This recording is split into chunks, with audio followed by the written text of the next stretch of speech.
Les Lions de la Teranga poursuivent leur route vers la Coupe du Monde 2026 avec la sérénité d'un funambule sous pression.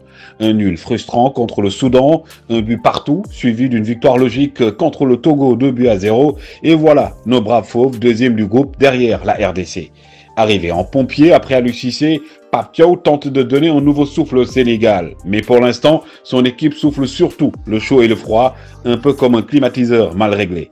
Nommé chef d'orchestre après Aliou Cissé, Pape Thiaw cherche encore la bonne partition. Ces Lions jouent bien par moments, mais parfois on dirait qu'ils testent la patience des supporters.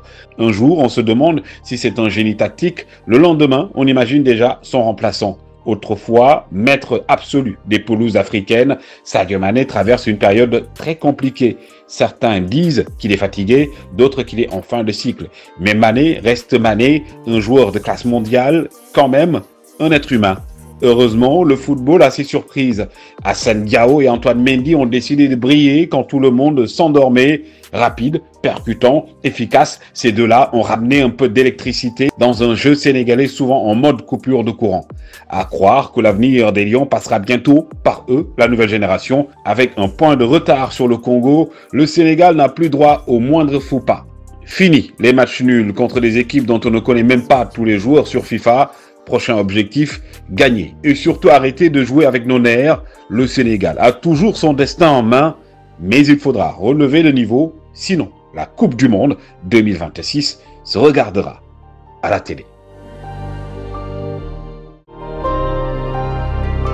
Les Lions de la Teranga poursuivent leur route vers la Coupe du Monde 2026 avec la sérénité d'un funambule sous pression.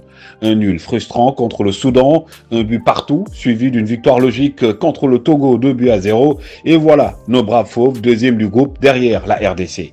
Arrivé en pompier après Aliou Cissé, Pape Thiaw tente de donner un nouveau souffle au Sénégal. Mais pour l'instant, son équipe souffle surtout le chaud et le froid, un peu comme un climatiseur mal réglé. Nommé chef d'orchestre après Aliou Cissé, Pape Thiaw cherche encore la bonne partition. Ces Lions jouent bien par moments, mais parfois on dirait qu'ils testent la patience des supporters. Un jour, on se demande si c'est un génie tactique. Le lendemain, on imagine déjà son remplaçant. Autrefois, maître absolu des pelouses africaines, Sadio Mané traverse une période très compliquée. Certains disent qu'il est fatigué, d'autres qu'il est en fin de cycle. Mais Mané reste Mané, un joueur de classe mondiale, quand même un être humain. Heureusement, le football a ses surprises. Assane Diao et Antoine Mendy ont décidé de briller quand tout le monde s'endormait. Rapide, percutant, efficace, ces deux-là ont ramené un peu d'électricité dans un jeu sénégalais souvent en mode coupure de courant. À croire que l'avenir des Lions passera bientôt par eux, la nouvelle génération. Avec un point de retard sur le Congo, le Sénégal n'a plus droit au moindre faux pas. Fini les matchs nuls contre des équipes dont on ne connaît même pas tous les joueurs sur FIFA. Prochain objectif, gagner. Et surtout arrêter de jouer avec nos nerfs. Le Sénégal a toujours son destin en main, mais il faudra relever le niveau, sinon la Coupe du Monde 2026 se regardera à la télé.